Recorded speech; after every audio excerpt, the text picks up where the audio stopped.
kind of lucky, don't they, Mom? Why do you say that? Well, they don't have to be smart. They don't have to get jobs or anything. All they gotta do is get married. They can become dressmakers or cut people's nails in a barber shop or take care of kids and a lot of other dumb stuff.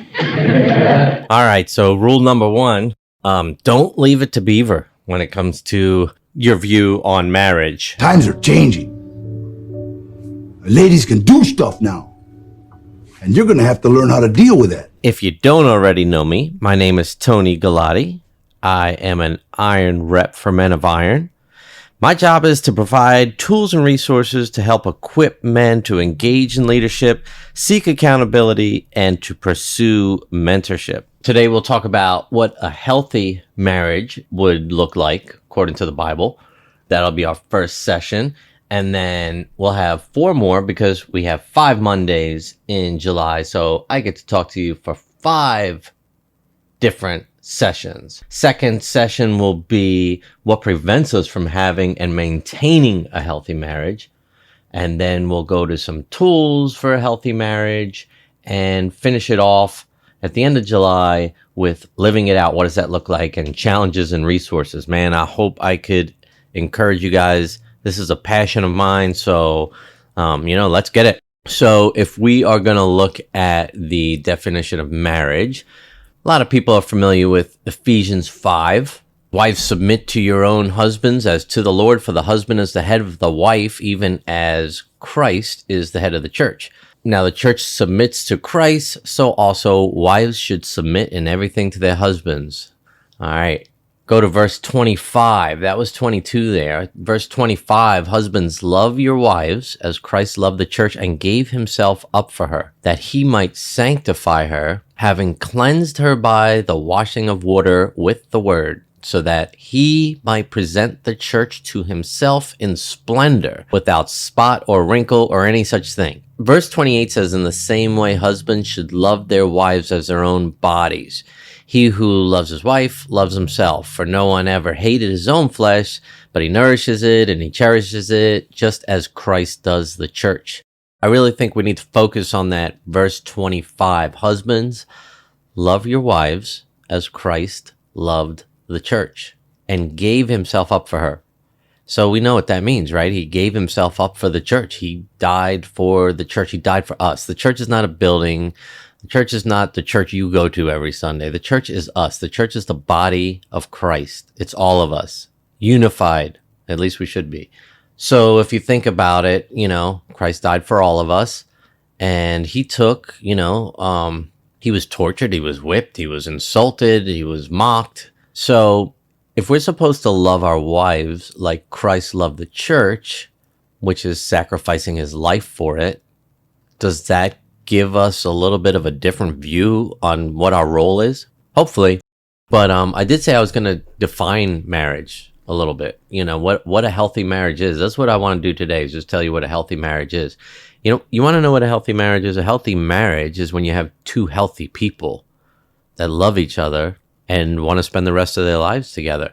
Too many times you don't get 2 healthy people. But how do you get a healthy person? We can go right back to the top of Ephesians 5. Ephesians 5:1, therefore be imitators of God as beloved children, and walk in love as Christ loved us and gave himself up for us as a fragrant offering and sacrifice to God. Be imitators of God. Okay? Walk in love as Christ loved. So in order to know how Christ loved, probably be helpful to read the Bible to know how he loved, to know the extent of his love. I'm telling you, once we start realizing that loving our wife has to be looked at with the same love that Christ loved the church, that Christ loved us, it doesn't leave us a whole lot of options. So to identify a healthy marriage, talking about 2 healthy people who love God, that is the foundation. Many times we don't walk into it with the right foundation. Maybe, if we're lucky, we got half of a foundation. But once you enter into marriage with 2 unhealthy people, well, guess what? Marriage brings its own problems with it. Sure, it brings its own joys as well, But now you're living with someone, and maybe that little bit of selfishness that you had before, well, you better believe that's going to get exposed. That little bit of control you had before, you better believe that's going to get tested. So if we're unable to love others daily and imitate Christ daily, how are we going to do it with someone we live with for the rest of our lives? So a healthy marriage is two people committed to Christ. A healthy marriage is a husband who loves his wife to death. We could also look at 1 Peter 3:7, where it says, "Likewise, husbands, live with your wives in an understanding way, showing honor to the woman as the weaker vessel, so that your prayers may not be hindered." Live with your wives in an understanding way, showing honor, weaker vessel, prayers not getting hindered. I got to go to this weaker vessel. I think some people take that to the extreme to mean women are below us. That is not what this means. For me, I like to think of a weaker vessel as maybe like a fine china, very expensive, fine, beautiful china with maybe some really cool design on it, but you drop it on the floor or just look at it the wrong way and it might crack. Okay, don't go too far with that. But you got to be careful with it. You got to treat it with love, treat it with value. A guy is more like an aluminum Yeti tumbler. Knock it all around, drop it on the floor, whatever, it's fine. Pick it up, it's going to work. Move on. Picture the aluminum Yeti tumbler on a table and picture this beautiful, fragile, expensive, valuable teacup, and picture them being the same size because they both can hold the same value inside, the same volume of liquid inside, but on the outside they're a little different. Everything could be taken back to loving others. Everything could come back to being imitators of God and walking in love as Christ loved us and gave himself up for us. If we live our lives that way, I guarantee our marriage will be amazing. So even though I'm talking about what a healthy marriage looks like, it has to be two healthy individuals. Two healthy individuals surrendered to God. Now, some of you might be listening and say, well, great, that's a healthy marriage. That's not what I have.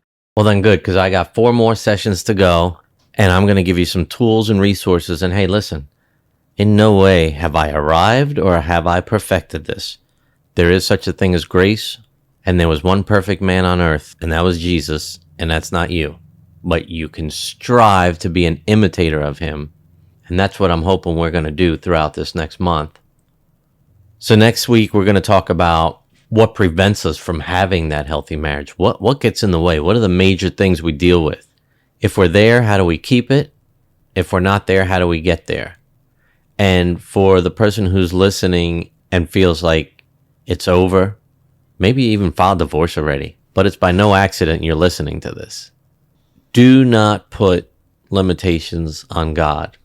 If you are struggling in your marriage, I want you to look at Ephesians 3:20.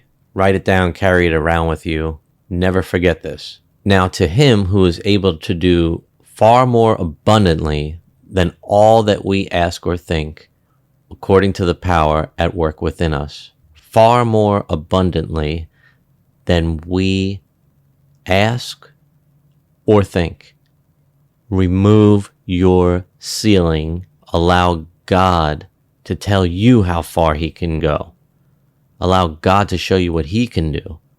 Not just more than you can think. It says more than you can ask or think. You know what stops us from getting where we need to go? We choose. The honest truth is, we don't believe he can do abundantly more. We believe we know where the limit is. We believe we know where the ceiling is. Best lie of the devil. Identify that lie, replace it with the truth, and move forward and see things and experience things you never thought possible. Looking forward to getting back with you guys next week.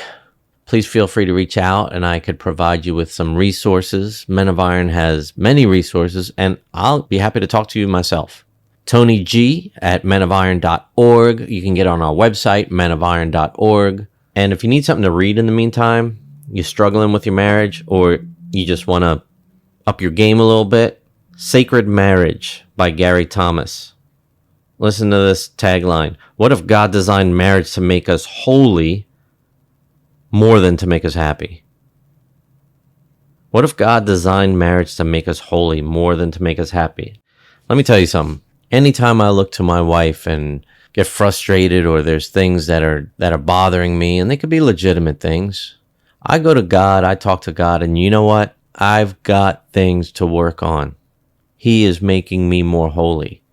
And as long as my goal is to follow and obey Christ and completely surrender to Him, my focus doesn't stay on my marriage. I don't get consumed by my marriage. When my marriage is not going well, it does not consume me anymore. It doesn't change my moods anymore. It doesn't stop me from doing things. It doesn't put me into depression anymore. Am I saying it doesn't affect me? Absolutely not. But I could live where I didn't used to be able to live. And I could love where I didn't used to be able to love. Not only love my wife and love God, but love myself as well. I don't care what your situation is right now. I'm telling you, we can work through this. Stick with me the rest of the month. Love you guys. Praying for you guys. Look forward to meeting you in person someday. And feel free to shoot me over an email if you need to talk. Appreciate you.